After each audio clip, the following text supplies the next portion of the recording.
आपल्यासोबत भाजप प्रदेशाध्यक्ष रवींद्र चव्हाण साहेब. चव्हाण साहेब, पक्षप्रवेशांचा सिलसिला हा सुरूच आहे. कधी मित्रपक्ष, तर आता थेट मनसेचे दोन नगरसेवक, आता तीन नगरसेवक करतात. लास्ट मोमेंटला आणखी एक नगरसेवक आले, तर तीन नगरसेवकांचा प्रवेश झालेला आहे. खरं तर आपल्याला माहीत आहे की कल्याण डोंबिवली महानगरपालिकेच्या निवडणुका होऊ घातल्यात. या निवडणुकांमध्ये पॅनल सिस्टीम ही पहिल्यांदा होणार आहे आणि प्रकाश भोईर असेल, सरोजताई असतील किंवा आमचा चुडनाईक साहेब असतील, ही सगळी लोक गेली वर्षानुवर्ष महानगरपालिकेमध्ये अतिशय चांगल्या पद्धतीने काम करणारे असे नगरसेवक म्हणून काम करतात. खरं तर पॅनल आणि या सगळ्या गोष्टी झाल्यामुळे प्रकाश भोईर एका प्रभागामध्ये गेले आणि वहिनी ज्या आहेत त्या सरोजताई ज्या आहेत त्या दुसऱ्या प्रभागामध्ये गेले. त्यामुळे हा टेक्निकल प्रॉब्लेम झाल्यामुळे त्यांनी काय करावं काय नाही करावं या सगळ्या गोष्टीचा ते विचार करत होते.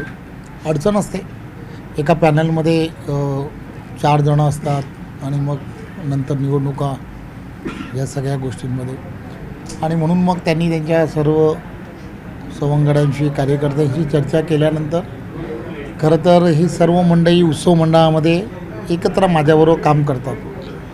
त्यामुळे स्वाभाविकपणे ही सगळी उत्सव मंडळामध्ये एकत्र काम करत असल्यामुळे दुसरीकडे कुठे जावं, कोणत्या पार्टीमध्ये जावं, तर कार्यकर्त्यांमध्ये आणि सगळ्यांच्या मनामध्ये शेवटी भारतीय जनता पार्टीमध्ये गेलेलं कधी बरं आहे. कारण आमचे एक परिवार म्हणून बरीच वर्ष आम्ही सगळेजण एकत्र राहिलो.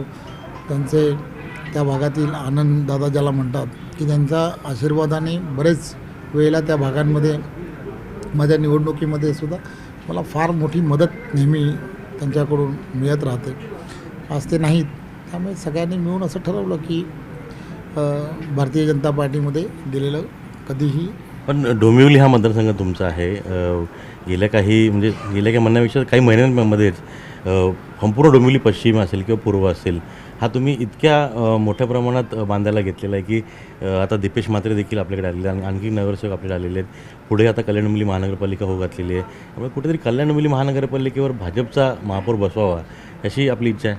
नाही, एक गोष्ट फार महत्त्वाची आहे, या संदर्भात काय करावं काय नाही करावं हा नंतरचा भाग असतो. परंतु सर्व नगरसेवक जे आहेत की त्या भागांमध्ये असणाऱ्या प्रत्येक नगरसेवक जे आहेत त्या नगरसेवकांबरोबर सगळ्यांची चर्चा करून भारतीय जनता पार्टीचे जास्तीत जास्त नगरसेवक आले पाहिजेत. हा प्रामाणिक प्रयत्न सर्व भारतीय जनता पार्टीचे पदाधिकारी करत आहेत. मी तर आपल्याला माहीत आहे की मी इथे शहरात असतच राही, हल्ली संपूर्ण महाराष्ट्रभर फिरत असतो. तेव्हा भारतीय जनता पार्टीचे आमचे जिल्हाध्यक्ष नंदूजी परब असतील आणि त्यांची पूर्ण टीम ही या सगळ्या गोष्टींमध्ये अतिशय चांगला प्रयत्न करते आणि आम्हाला खात्री आहे की नंदू परब यांच्या नेतृत्वामध्ये एक चांगलं यश मिळेल. आता गणेश घाटचं उद्घाटन करायला गेला होता, तिथं काही दिवसांपूर्वीच आपल्या पक्षातून शिवसेनेत प्रवेश केलेले विकास म्हात्रे यांच्या कार्यकर्त्यांनी घोषणाबाजी केली की त्यांचं म्हणणं आहे की त्यांनी हा सगळा कार्यक्रम केलेला आहे आणि त्यांचं श्रेयवादावरून घोषणाबाजी सुरू होती. मला माहीत नाही का असं केलं जातं आणि कोण करतं, जरा बघायला पाहिजे आणि वरिष्ठांनी बघायला पाहिजे की या पाठीमागे कोण हे सगळं करतं. यामध्ये झारीतले शुक्राचार्य भरपूर लोक आहेत. विशेष करून जे समोरचे, आमच्याकडे भारतीय जनता पार्टीमध्ये कसं आहे की एकदा ठरलं ना तर ते ठरतं, कोण विचारत नाही कुठून ठरलं. पण जी समोरची जी मंडळी आहेत ना, विकास म्हात्रे 4 महिन्या अगोदरपर्यंत भारतीय जनता पार्टीत होते. अतिशय चांगल्या पद्धतीने माझे आणि त्यांचे मैत्रीपूर्ण संबंध होते. अचानक असं काय घडलं की रवींद्र चव्हाणच प्रदेशाध्यक्ष होत होते आणि असं अचानकपणे एका बाजूला तुम्हीच खिडकी दाखवायला लागलात. काय आहे की राजकारण सगळ्यांना कळतं. काल तुम्ही एक वक्तव्य केलं की नंबर 2 हा शेवटी नंबर 2 असतो. नेमकं कोणाकडे रुख होता हा? मी असं कधीच म्हटलं नाही. तुमच्या माहितीसाठी सांगतो, मी काल त्या ठिकाणी गेलो होतो ज्या ठिकाणी मला वाटतं विटा आणि ह्या सगळ्या भागांमध्ये माझा प्रवास होता.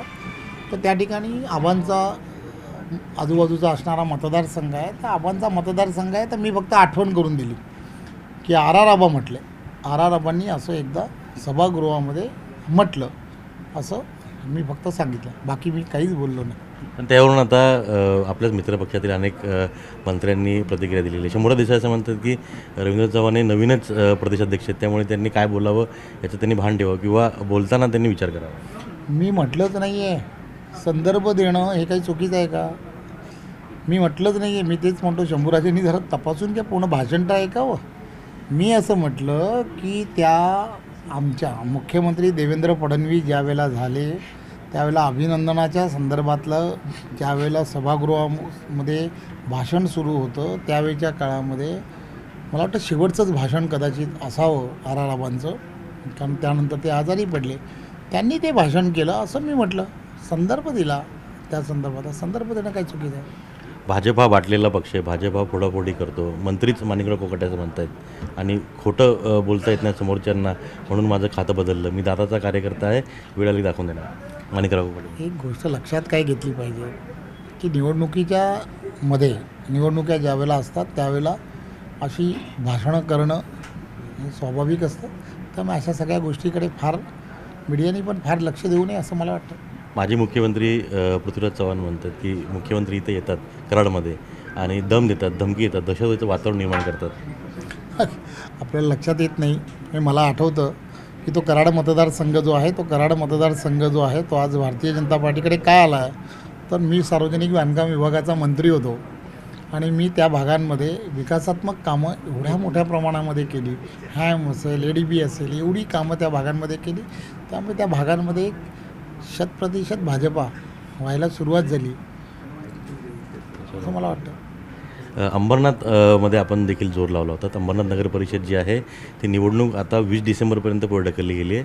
नगराध्यक्षपद जे आहे त्या पदाला अपील करण्यात आलं होतं, मित्रपक्षाकडून अपील केलं होतं आणि तांत्रिक या सगळ्या गोष्टी पाहता आता नव्याने पुन्हा निवडणुका होतील. अगदी आजचा दिवस संपला असता तर उद्यापासूनच लगेच म्हणजे 2 तारखेला 24 तासात मतदान होतं. तर आता पुन्हा सगळं नव्याने तिथं तयारी करावी लागेल, पुन्हा सगळ्या उमेदवारांना जोमाने घ्यायला लागेल. निवडणूक होऊनसुद्धा पुन्हा एक निवडणूक झाली आता परत. नाही, आता मी अजून मला माहीत नाही, पण ते नोटिफिकेशन्स वगैरे काय आलेत किंवा काय नाही ते थोडंसं तपासून घेईन, पाहू. निवडणूक आयोग जसं म्हणेल तसंच निवडणूक घ्यावी लागते.